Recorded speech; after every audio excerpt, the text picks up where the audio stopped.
የፋኖ ኃይሎች በጥቃቱ መጠነ ሰፊ ሰብአዊና ወታደራዊ ቁሳዊም ኪሳራ ማድረሳቸው በዛሬው ዕለት የተረጋገጠ ሆኗል። ታህሳስ 2 ለታህሳስ 3 አጥቢያ ከሌሊቱ 6 ሰዓት ጀምሮ ወደ ቆቦ ከተማ ዘልቀው የገቡት የፋኖ ኃይሎች በከተማ 3 ወታደራዊ ኢላማዎች ላይ ስኬታማ ማጥቃት መሰንዘራቸውን የአፋባሃ የግንባር ምንጮች አረጋግጠዋል። ዋናውን ፖሊስ ጣቢያ ጨምሮ 2 ግዙፍ ወታደራዊ ካምፖች ላይ ጥቃት መሰንዘራቸውን የገለጹት የፋኖ ኃይሎች ካደረሱት ሰብአዊና ወታደራዊ ቁሳዊ ውድመት በተጨማሪ የምርኮኛ በገፍ ማግኘታቸውንም ይፋ አድርገዋል። ሌሊቱን በሙሉ ከፍተኛ የሆነ ውጊያ ላይ ሰንብተዋል፣ አምሽተዋል። የአካባቢው ነዋሪዎችም በጣም በርካታ ፍንዳታዎችን ሲሰሙ እስከ ንጋት ድረስ በከባድ መሳሪያ የታጀበ የተኩስ ልውውጥ እንደነበረ አረጋግጧል። በቆቦ ከተማ ከሆርማት እስከ ሚካኤል እንዲሁም በከተማዋ ዋና ፖሊስ ጣቢያ የተከፈተው ልዩ ዘመቻ መጠነ ሰፊ ኪሳራ ማድረሱን ተከትሎ ከወልዲያ ተጨማሪ ጦር ወደ ቆቦ እንዲገባ ማድረጋቸውን ማረጋገጥ ችለናል። በቆቦ ከተማ ሆርማት በተሰኘው አካባቢ የሚገኘው ወታደራዊ ካምፕ የሎጂስቲክ ማዕከል ጭምር እንደሆነ ደግሞ ከዚህ በፊትም ሲገለጽ የቆየ ነው፣ በይፋ የሚታወቅ ነው። በተመሳሳይ ሚካኤል ተብሎ በሚጠራው አካባቢ የአድማ ብተናና የሚሊሻ ካምፕ የሚገኝ ሲሆን ይህም በሰው ኃይል መጠኑ ከፍተኛ የሚባል የታጠቀ ያገዛዙ ጥምር ጦር የተቀመጠበት እንደሆነ የግንባር መረጃዎቻችን አረጋግጠውልናል። የፋኖ ኃይሎች ወደ ከተማው ልክ ዘልቀው በመግባት የከፈቱት ማጥቃት ፖሊስ ጣቢያውን ጨምሮ 3ቱ ወታደራዊ ማዕከሎች ኢላማ አድርገው ታርጌት ፉሊ ጥቃት በመሰንዘራቸው ምክንያት አገዛዙ ያልጠበቀውን ኪሳራ እንዲያስተናግድ ምክንያት ሆኗል። ከፍተኛ ድል በዚህ በኩል ሲያስመዘግቡ፣ በአገዛዙ በኩል ደግሞ የነበረውና በተለይ ከተማ መሽጎ የነበረ አካል በዚህ መንገድ ያልተጠበቀ ኦፕሬሽን ይሰራል ብሎ ስላልጠበቀ ያስተናገደው ጉዳት ከፍተኛ ነው። በሌላ ግንባር መረጃ በዚሁ በወሎ ቤት አማራ በሰሜን ወሎ ዞን ጋዞ ወረዳ ገነተ ማርያም፣ በላስታ ግዳን ወረዳ እንዲሁም ጊራና መቄትና ጃማ ከዛሬ ከታህሳስ 2 ቀን ማለዳ ጀምሮ አፍላ ውጊያዎች ሲካሄዱ ውለው ቀጥለዋል። በኩል መስክ በተካሄደ ውጊያ ደግሞ ያገዛዙ ጦር በራሱ የመድፍ ድብደባ የራሱን ሰራዊት መጥቷል። ኩል መስክ ላይ ይሄን ወደ 11 የሚሆኑ በአመራርና በአባል ደረጃ ያሉት ሙሉ በሙሉ ማለት ሙት ሲሆኑ ወይም ተሰው ለማለት ለሚቸግር ነው። ካገዛዙ ጋር 11 የሚሆኑት በርከት ያሉ ሌሎች ደግሞ ቁስለኛ ሆነዋል። ይሄ የራሱ ሰራዊት ላይ መድፍ ጥሎ ያደረሰው ጉዳት ነው። የኤርትራን ጉዳይ አንስተናል። እዛው የፋኖ እንቅስቃሴ ላይ የተወሰኑ መረጃ መጨመር እንቆይ። የፋኖ ኃይሎች በወሎ ቤት አማራ የውጊያ ቀጠናዎች ከአገዛዙ ጦር ጋር ከባድ ውጊያዎች በማካሄዳቸው የመረጃ ምንጮቻችን አረጋግጠዋል።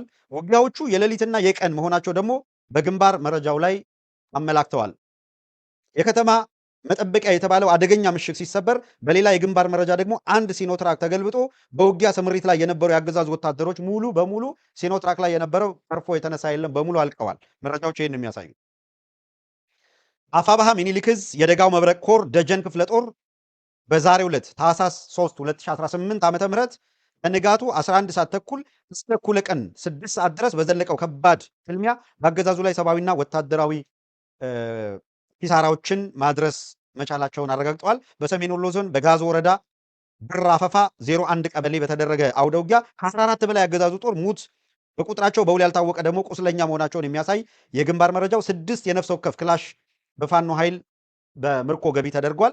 በዚህ አውደ ውጊያ በጋዞ ወረዳ የደረሰውን ጉዳት የገለጸው አፋባሃ ሚኒሊክ ዕዝ ከጋሸናና አሁን ተገኘ ከተማ በብዛት የመጣው ያገዛዙ ጦር ምሽጉን ለቆ ወደ መጣበት እግሬ አውጪኝ በማለት መሸሹን እንደዚሁ አረጋግጠውልናል። የፋኖ ኃይሎች በተሰበረው ምሽግ ከቀናቸው 6 የነፍስ ወከፍ መሳሪያ በተጨማሪ በርካታ የቡድን መሳሪያ ተተኳሾችንም ጭምር እንዳገኙ ገልጸዋል። ይህ በእንዲህ እንዳለ በዚሁ ወሎ ቤት አማራ ቀጠና በፋኖ ኃይሎች በአገዛዙ ጦር መካከል ከባድ ውጊያ ቀደም ሲል እንደገለጽ ነው ውሏል። አፋባሃ ሚኒሊክ ዕዝ ንጉስ ሚካኤል አሊ ኮር የፋኖ ኃይሎች በመሩት ውጊያ በመካነ ሰላም ግንባር የ45ኛ ክፍለ ጦር ወታደሮች ላይ ከፍተኛ ጉዳት ደርሷል ያለው የእዙ የግንባር መረጃ ውጊያው በቀንና በሌሊት የተካሄደ አሁንም እየተካሄደ የሚገኝ መሆኑን አስረድተዋል። ቀደም ሲል እንደገለጽናችሁ በታህሳስ 2 ቀን ከቀኑ 10 ሰዓት ጀምሮ እስከ ሌሊት 6 ሰዓት ድረስ በዘለቀው በዚያ ከባድ ውጊያ በአገዛዙ በኩል የሰሜን ምስራቅ ዕዝ 801ኛ ኮር 45ኛ ክፍለ ጦር ወታደሮች ላይ የደረሰው ጉዳት እጅግ መጠነኛ ጉዳት ነው፣ መጠነ ሰፊ ነው። በ6 ተሽከርካሪ ተጭኖ ወደ ፋኖ ኃይሎች ነፃ ቀጠና የገባ ያገዛዙ ጦር ለከበባ በገባባቸው ቦታዎች ላይ በሁለት አቅጣጫ ተቆርጦ ከባድ ምት አስተናግዷል። እንደ አፋባሃ ሚኒሊክ ዕዝ የግንባር መረጃ በሁለት አቅጣጫ ተቆርጦ መግቢያ መውጫ ጠፍቶት የነፍስ አውጭኝ ሩጫ ላይ ባለበት ቅጽበት ጥቃት ተሰንዝሮበት አንድ ሲኖትራክ ሙሉ በሙሉ ቀደም ሲል የገለጽንላችሁ ገደል የገባው። በተለይ አውደ ውጊያው ከምሽት ጀምሮ እስከ እኩለ ሌሊት ከብዶ ነበር የሚሉት የአካባቢው የዓይን እማኞች በበኩላቸው በውጊያው የቆሰሉ ቁስለኞች ቁጥራቸው በርካታ መሆኑን ተከትሎ የመካነ ሰላም አጠቃላይ ሆስፒታል ዛሬን ጨምሮ ለ2 ቀናት ለሲቪል ታካሚዎች አገልግሎት እንደማይሰጥ አሳውቀዋል። አፋብኃ በበኩሉ ውጊያ በቀጠናው የበላይነት ለመውሰድ ትርጉም ያለው ድል ያገኘበት እንደሆነ አስረድቷል።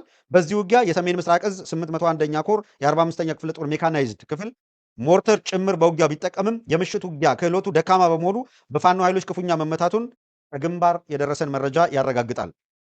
አድማጭ ተመልካቾቻችን፣ አገዛዙ በጦር ሜዳ ላይ ወይም በገጠመው ውጊያ ላይ እንደዚህ ያለ ሸንፈት፣ እንደዚህ ያለ ውድቀት በየቀኑ እያስተናገደ የሚገኝ ስርዓት ነው።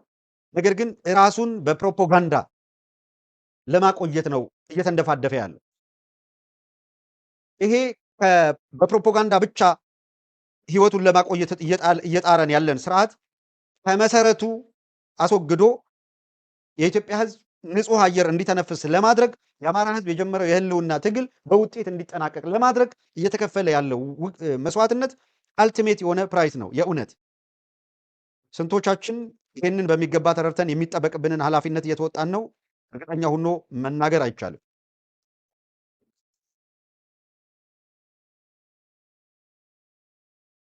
ሌላ የተወሰኑ መረጃዎችን ለማንሳት እንሞክር።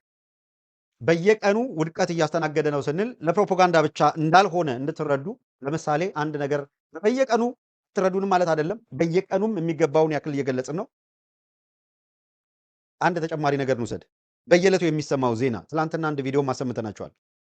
ኢትዮጵያ ላስጠለለቻቸው ስደተኞች መሰረታዊ አገልግሎቶችን ለማቅረብ አቅም እንዳነሳትና ልታደርግ እንዳልቻለች ጠየቀች ይላል። አብይ አህመድ የእሳት አደጋ ገጠመ፣ የውሃ ጎርፍ አደጋ ገጠመ፣ ይህን ያክል ረዳን ምናምን የሚል ዜና እያስነገረ ሲቀልል ታያላችሁ። ወደ ኢትዮጵያ በስደት የገቡትን ተቀብሎ ማስተናገድ አልቻለም። ኢንተርናል ዲስፕሌስመንት እኮ የራስ ዜጎች የሚሰፈር የሆነ አንድ ጣሳ 2 ጣሳ ዱቄት አጥተው በረሃብ እኮ እያለቁ ነው፣ እንኳን ከውጭ ያለውን ሊችል ቀልቶ። ስለዚህ ምንም መቋቋም የሚባል ነገር አልተቻለም።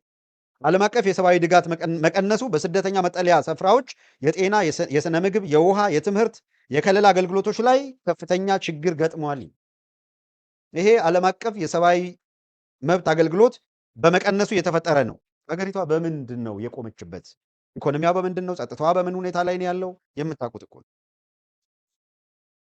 በሁሉም ቦታ የሀገሪቷ ዜጎች ለምሳሌ በርከት ያሉ ኢትዮጵያውያን ዛሬ እንደ ደቡብ አፍሪካ ዜና ምንጭ ከሆነ ኢትዮጵያውያን በኢትዮጵያ አየር መንገድ በምንም ተጓጉዘው ኦርታምቦ ደቡብ አፍሪካ የሚገኘው የአውሮፕላን ማረፊያ ሲደርሱ የመጡት በተለያየ መንገድ ከሀገራቸው በእግሬ አውጭኝ ምንድነው ሕግ ባልተከተለ መንገድ ነው ብሎ ሰብስቦ ወደ እስር ቤት መውሰዳቸውም የዛሬ ዜና ምንጭ። ሰው በተመቸውና እግሩ የመራው መንገድ ሸሽቶ ሩጦ ሊያመልጥ የሚታገልበት ምክንያት ምንድን ነው ብላችሁ የጠየቃችሁ እንደሆነ እንደዚህ ካለ አፋኝ እና ውንብድና ውስጥ ካለ ስርዓት ጋር እየታገለ ያለ ኃይል በመሆኑ ነው። የአፍሪካ ሰብአዊና የህዝቦች መብት ኮሚሽን ኢትዮጵያን ጨምሮ ለውስጥ ተፈናቃዮች ጥበቃና ድጋፍ ለማድረግ የተፈረመውን የአፍሪካ ህብረት የካምፓላ ስምምነት ያላጸድቁ ሀገራት እንዲያጸድቁ ጠይቋል። የስምምነቱ ፈራሚ ሀገራት ስምምነቱን ለመተግበር ህጎች እንዲያወጡ፣ በመፈናቀል ዙሪያ ብሔራዊ ስትራቴጂያችን እንዲነደፉና ቅንጅታዊ ስርዓቶች እንዲዘጋጁ አደረገ ይላል። ከዛ ለሴቶች፣ ለህፃናት፣ ለአረጋውያን፣ አካል ጉዳተኞች፣ አናሳ ማህበረሰቦች የጥበቃ ማዕቀፎች እንዲፈጠሩ ይላል።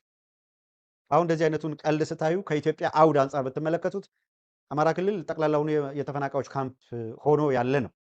አገዛዙ ህይወቱን ማቆየት የሚፈልገው እንዲሁ ሚዲያ ላይ ባለ ፌስቡክ ላይ ቲክቶክ ላይ ምናምን ላይ ባለ ርብርብ እንጂ በመሰረቱ የተጠናቀቀ ያለቀለት ቡድን ነው። ለዚያ ነው ራሱን በፕሮፓጋንዳ ለማቆየት ላይታችሁ የሚለው። ጥቂት ስራ ተሰርቶ በዚያና በዚህ አፈንጋጭና ከራስ በላይ አፍንጫ አርቆ ለማየት የሚቸገር አካል እያጓተተ ነገሮችን ችግር ውስጥ ባያቆያቸው የአማራ ህዝብ የህልውና ትግል ውጤት ተገቢውን ውጤት አምጥቶ በቀዳሚነት አሁን የአማራ ክልል ተብሎ ከሚጠራው ቀጠና ወጥቶ አገዛዙ የኔ ብሎ በሚጠራው ቀጠና እንቅስቃሴው እንዲገባ ለማድረግ አፍ ላይ የደረሰ በብዙ መልኩ ይሄንን ለማስፈጸም ቀላል ሁኔታዎች የተፈጠሩበት ወቅት ነው። የሚቀረው አንድ ስቴፕ በሁሉም መልክ የተናበበ ህዝቡን ባለው ሆፕ ተስፋ ልክ አቆይቶ ለውጥ አይቀሬ መሆኑን ተረድቶ በለውጡ ሂደት ላይ የሚችለውን አስተዋጽኦ እንዲያደርግ ተስፋ ከማጣት ከተስፋ መቁረጥ ስሜት እንዲወጣ በማድረግ ረገድ ሊደረግ የሚገባውን አስተዋጽኦ የማድረግ ጉዳይ ነው። ቀሪ ልንለው የምንችለው እሱ ነው። እውነት ለመናገር ማን በዚህ ረገድ ኃላፊነቱን ይወጣል፣ ማን በዚህ ረገድ የተሻለ ነገር ያደርጋል፣ ይሄ በየቀኑ ያው ለማለት ያክል እኛ እንለዋለን፣ ለመጮህ ያክል በየቀኑ ኦልሞስት በየቀኑ እያልን የምንገኘው ጉዳይ ነው። ግን ማን ሰምቶ ተግብሮታል፣ ማን ችላ ብሎት ነገሩን ይሄዳል፣ የምታዩት ነው። በአገዛዙ በኩል ለእኩይ ዓላማቸው የተደራጁበት መንገድ የሚገርም ነው። እነሱ ለእኩይ ዓላማ ሲደራጁ በዚህ መንገድ ሌላው ለተቀደሰ ዓላማ ይህንን አደገኛ እኩይ ዓላማ ለማደናቀፍ የሚደራጀው አካል የመጀመሪያው ችግሩ አለመደራጀት ነው። ከተደራጀም ደግሞ ከዋና ዓላማው አፈንግጦ በተራ ነገሮች እርስ በርሱ ሲባላ ሲናቆር የሚውል ነው። ከዚህ እንዴት መውጣት ይቻላል? ከዚህ ሁኔታ እንዴት መሻገር ይቻላል? እንዴት እልህ አስጨራሽ ትግል አድርጎ ብዙዎቹ ለቁጥር ቀላል የማይባል አካል ጥረት እያደረገ እንደሆነ መረዳት ይቻላል። አብዛኛው ሰው የሚችለውን ነገር እያደረገ ነው። አብዛኛው ሰው በሚችለው መጠን እየታገለ ነው። ሁሉም ማለት አይቻልም፣ ግን ጥረቶች አሉ። እንደ ሁሉንም ነገር በዜሮ አባስቶ የትግሉን ምዕራፍ ምንም እንደሌለ ማድረግም አይጠቅምም። በትግሉ ሂደት የገጠሙ እንቅፋቶችን በአጠቃላይ የትግሉ መለኪያ ተደርገው መወሰድ የለባቸውም። አገዛዙ የሚፈልገው ይሄንን ነው፣ ህዝቡ ተስፋ እንዲቆርጥ በትግሉ ላይ። ስለዚህ በየቀኑ የሚነግራችሁ ምኑ ነው? በየቀኑ የሚላችሁ ምንድን ነው? ምንም ቢሆን መሰባሰብ እንደማይቻል፣ አንድነት መፍጠር እንደማይቻል ወዘተረፈ እነዚህ በሂደት ውስጥ ያጋጠሙ ነገሮች አድርጎ አይወስድላችሁም። ባለፉት 7 ዓመታት አማራ ክልል የሚባለውን የብአዴን መፈንጫ ክልል ማርጋት እኮ አቅቶት 6 የክልል ፕሬዝዳንትን የቀያየረው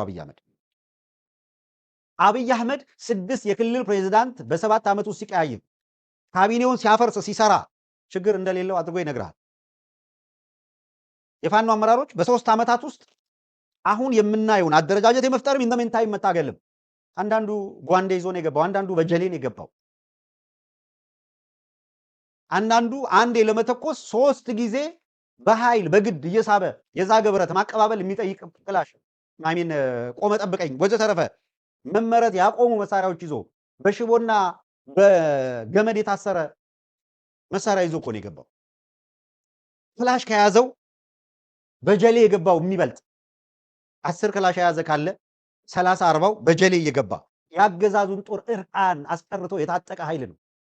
ይሄ ፕሮግረስ ነው።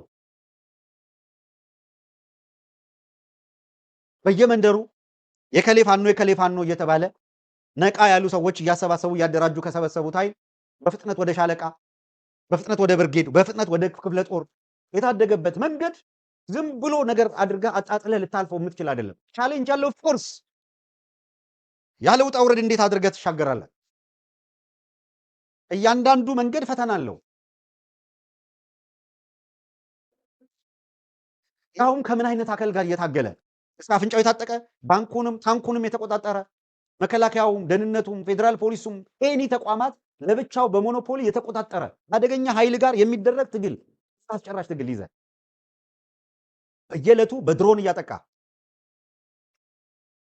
በሽምቅ ለሚዋጉት ሚግ እየላከ አሳውን ለማጥመድ ባህሩን ማድረቅ በሚል ብሂል የአርሶ አደሩን ሰብል እያወደመ እንዳይቀልበው አርሶ አደሩ መሸሸጊያ እንዳይሆነው አርሶ አደሩ በሚል ህዝቡን ወደ ድህነት ማቅ የሚወስድ ስትራቴጂ ነድፈው በጭካኔ ትምህርት ቤቶች እያወደሙ፣ አብያተ ክርስቲያናት፣ መስጊዶች እያወደሙ፣ ጤና ጣቢያዎች፣ ሆስፒታሎች እየወደሙ 3 ዓመታት በዚህ መንገድ ነው የተሄደው። በየዓመቱ ከ6 ከ7 ሚሊዮን በላይ ህፃናት ወደ ትምህርት ቤት የማይሄዱበት ሁኔታ ፈጥረው ነው የታገሉት የአማራን ህዝብ። በዚህ ሁሉ ፈተና መካከል፣ በዚህ ሁሉ መከራ መካከል አደረጃጀት ፈጥሮ አሰልጥኖ የከተማ ልጅ በየቦታው ያለ የከተማ ልጅ ከከተማ ወጣ ብሎ ተደራጅቶ የሆነ ነገር አቋም ይዞ እኮ እንዲሁ በቀላሉ እኮ ሊሆን የሚችል ነገር አይደለም እኮ ጎበዝ። በፈታኝ ሁኔታ ውስጥ ያለፉበትን መንገድ እንደ ተራ ነገር አጣጥሎ መሄድ ላገዛዙ ትርፍ መዝገኛ ይሆነዋል።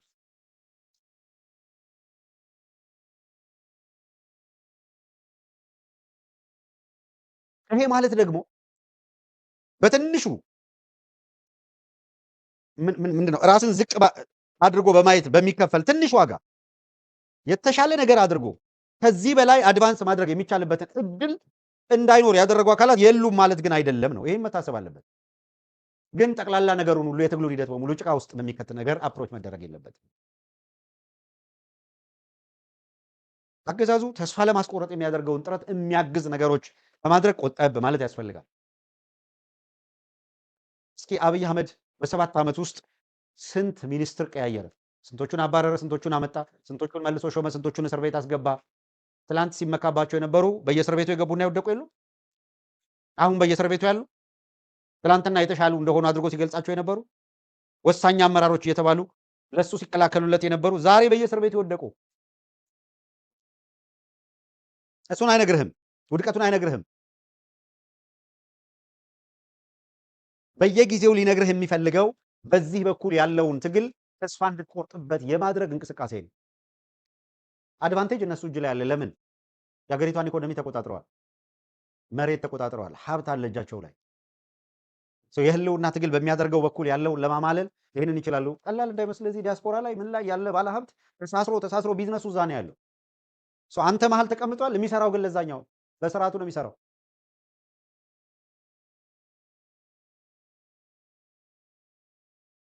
እዚህ 200 300 ዶላር ወይም 500 ዶላር ወይ $1000 ኮንትሪቢዩት አድርጎ በደስታ ከበሮ ትመታለህ። በኔክስት ዴይ ቤት ስራ ይሰጣል። ይሄን አድርግ፣ ወደ ግራ ዘኝ፣ ወደ ግራ ዙር፣ ወደ ቀኝ ዙር። ለምን? ከዛ ደግሞ ለአገዛዙ ሪፖርት ያደርጋል። አዛ ይሄን አድርግ ያለው ይሄን አስፈጽም ያለው ብሎ ሪፖርት ይደረጋል። ማስረሻ ይሄን ሲያደርግ አይደል የቆየው?